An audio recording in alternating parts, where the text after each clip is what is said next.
rice. Let's eat! Good morning, guys! Dahil hindi tayo nag-rice kagabi, magra-rice tayo ngayong umaga.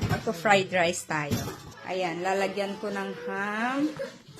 Tapos egg. Ayan, lalagyan natin ng egg din. Ayan, tapos i-separate, i-set aside muna natin. Tapos, ito guys. Ayan. Vegetable. Luto ko muna ito bago ito sahog sa rice. Tapos, set aside din. Pagkaroon natin. Tapos, iluto na natin yung bawang guys. Di ko inalis yung balat kasi dagdag pa bango. Dagdag natin yung ham. Na natin pagsasamahin guys. Ayan, right.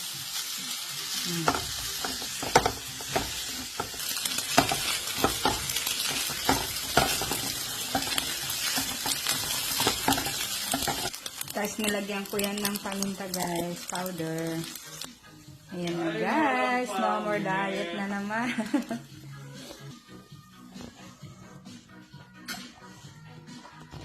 Ito na guys, luto na ang fried rice. Let's eat!